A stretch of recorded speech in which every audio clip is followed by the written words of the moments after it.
وأشهد أن لا إله إلا الله وحده لا شريك له وأشهد أن محمدا عبده ورسوله يا أيها الذين آمنوا اتقوا الله حق تقاته ولا تموتن إلا وأنتم مسلمون يا أيها الناس اتقوا ربكم الذي خلقكم من نفس واحدة وخلق منها زوجها وبث منهما رجالا كثيرا ونساء واتقوا الله الذي تساءلون به والأرحام إن الله كان عليكم رقيبا يا أيها الذين آمنوا اتقوا الله وقولوا قولا سديدا يصلح لكم أعمالكم ويغفر لكم ذنوبكم ومن يطع الله ورسوله فقد فاز فوزا عظيما أما بعد فإن خير الحديث كتاب الله وخير الهدي هدي محمد صلى الله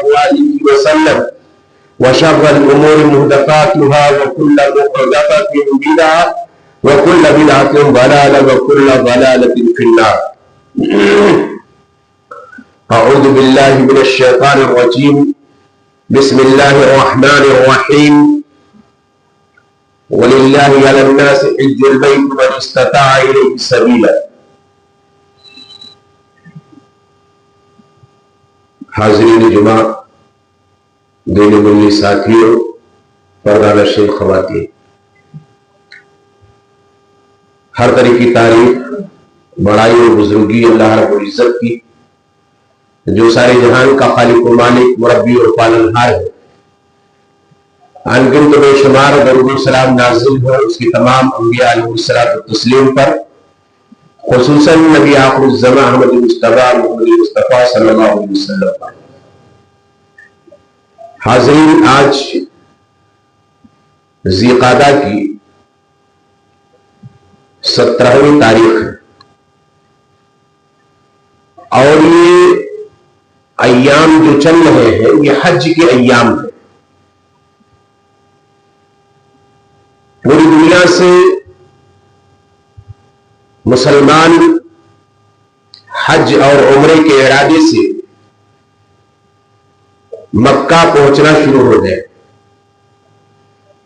اسی مناسبت سے کچھ باتیں حج کے تعلق سے آپ کی گوش گزار کرنے کی جسارت کروں گا. حاضرین، حج کہتے ہیں قصد و ارادہ کو. شرعی طور پہ حج کہتے ہیں مخصوص اوقات میں مخصوص افعال کے ساتھ خانہ کعبہ کی زیارت کرنے کو. حج اسلام کا ایک بنیادی رکن ہے اور اس کی فرضیت کے تعلق سے بہت ساری دلیلیں موجود ہیں قرآن مجید کے اندر اور احادیث رسول صلی اللہ علیہ وسلم میں. اللہ رب العزت نے قرآن مجید کے اندر فرمایا وَلِلَّهِ عَلَى النَّاسِ حِجُّ الْبَيْتِ مَنِ اسْتَطَاعَ إِلَيْهِ سَبِيلًا، اور لوگوں پر اللہ کے لیے بیت اللہ کا حج کرنا ہے جو وہاں تک پہنچنے کی طاقت رکھتے. ایک دوسری جگہ اللہ رب العزت نے کہا أَتِمُّ الْحَجَّ وَالْعُمْرَةَ لِلَّهِ، حج اور عمرہ کو اللہ کے لیے پورا کرو. اور اللہ کے نبی نے ذکر کیا اسلام کی بنیاد 5 چیزوں پہ رکھی گئی ہے، ان میں سے ایک حج بھی ہے. دوسری حدیث کے اندر اللہ کے نبی نے کہا یا ایھا الناس قد فرض علیکم الحج فحجوا، اے لوگوں تم پر حج کو فرض قرار دیا گیا ہے، لہذا اگر تمہارے اندر استطاعت ہو جائے، طاقت ہو جائے تو تم حج کرو. اللہ کے نبی صلی اللہ علیہ وسلم نے کہا الحج مرہ فمن زاد فہو تطوع، یعنی پوری زندگی کے اندر ایک انسان پر، ایک مسلمان پر، چاہے مرد ہو یا عورت، صرف ایک مرتبہ حج فرض ہے. اللہ کے نبی صلی اللہ علیہ وسلم نے اپنی پوری زندگی میں صرف ایک حج کیا اور 4 عمرے کیے. ایک مسلمان اگر صاحب استطاعت ہے تو اس کے اوپر ایک مرتبہ حج فرض ہے، اور اس کے بعد اگر وہ حج کرنے کے لیے جاتا ہے تو وہ نفلی حج مانا جائے گا اور اللہ رب العزت اس کو اس کا بدلہ دے گا. حج کی فرضیت کب ہوئی اس کے بارے میں 2 قول ذکر کیے جاتے ہیں. پہلا قول یہ ہے کہ سن 6 ہجری میں دوسرا قول یہ ہے کہ سن 9 ہجری میں، لیکن صحیح بات یہ ہے کہ حج کی فرضیت سن 9 ہجری میں۔ اب سوال یہ پیدا ہوتا ہے کہ جب حج کی فرضیت سن 9 ہجری میں ہوئی تو اللہ کے نبی صلی اللہ علیہ وسلم نے تو حج سن 10 ہجری میں کیا۔ کیا اگر کوئی انسان صاحب استطاعت ہو جائے تو کیا اس کے لیے حج کو مؤخر کرنا جائز ہے، درست ہے؟ اس کے بارے میں صحیح بات یہی ہے کہ اگر انسان صاحب استطاعت ہو جاتا ہے تو اس کے لیے حج کو مؤخر کرنا یہ جائز اور درست نہیں ہے، بلکہ اسے چاہیے کہ جتنا جلدی ہو سکے وہ اس فریضے کی ادائیگی سے اپنے آپ کو الگ کر لے، اس فریضے کی ادائیگی کو پورا کر لے۔ اب آپ پوچھ سکتے ہیں کہ جب فوری طور پہ حج فرض ہے تو اللہ کے نبی صلی اللہ علیہ وسلم نے مؤخر کیوں کیا؟ اس کے بارے میں بہت ساری وجہیں ذکر کی گئی ہے، لیکن 2 وجہیں سب سے اہم ہیں۔ سب سے پہلی وجہ یہ ہے کہ اس وقت مشرکین مکہ خانہ کعبہ کی زیارت ننگے آ کر کے کیا کرتے تھے۔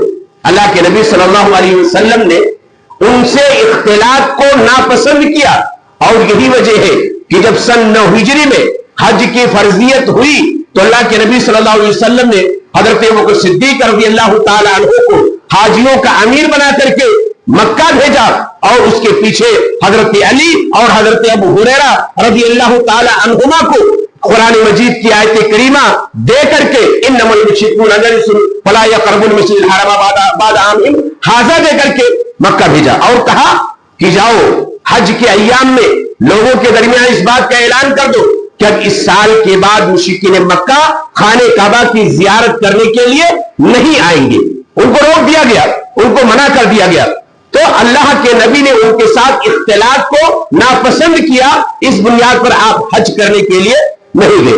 دوسری وجہ یہ ذکر کی گئی ہے کہ سن 8 ہجری میں مکہ فتح ہوا تھا، اور لوگ جوق در جوق اسلام کے اندر داخل ہو رہے تھے، چاروں طرف سے وفود آ رہے تھے اللہ کے نبی صلی اللہ علیہ وسلم کے پاس دین اسلام کی تعلیمات کو سیکھنے کے لیے، دین اسلام کے احکامات کو سیکھنے کے لیے، دین کے ضروری امور کو جاننے کے لیے۔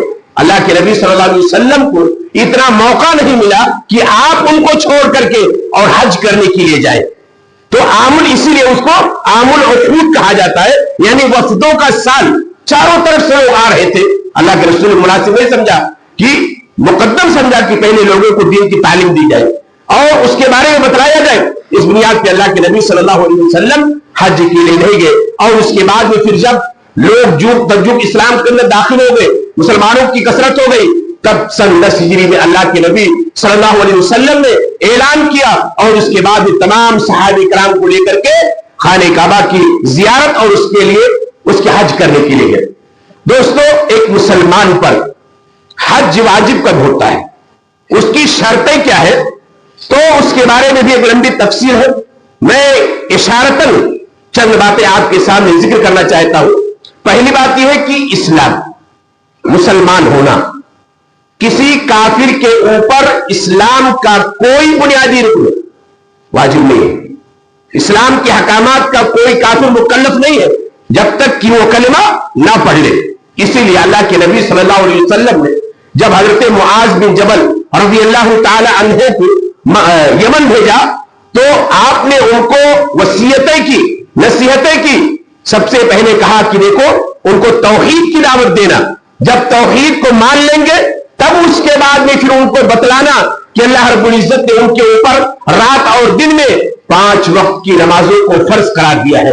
فَإِنْهُمْ أَطَاعُوا لِذَلِكَ، جب اس کو تسلیم کر لیں گے تب اس کے بعد میں کہنا کہ اللہ رب العزت نے سال میں ان کے اوپر رمضان کے روزے کو فرض قرار دیا ہے۔ جب اس کو تسلیم کر لیں گے، اس کے اوپر عمل کرنے لگیں گے، تب اس کے بعد میں کہنا کہ اللہ رب العزت نے کہا ہے کہ مالداروں سے زکات لی جائے گی اور اس کو فقیروں اور مسکینوں کے درمیان لوٹا دیا جائے گا، ان کے درمیان تقسیم کر دیا جائے گا۔ تو اللہ کے نبی نے کہا کہ توحید کی دعوت دے رہے، توحید مقدم ہے۔ اگر کوئی انسان توحید کا قائل نہیں ہے تب وہ اسلامی احکامات کا مکلف نہیں ہے۔ تو مسلمان ہونا یہ شرط ہے، اگر مسلمان ہے تب جا کر کے اس کے اوپر حج فرض ہوتا ہے۔ دوسری شرط یہ ہے کہ انسان عاقل ہو،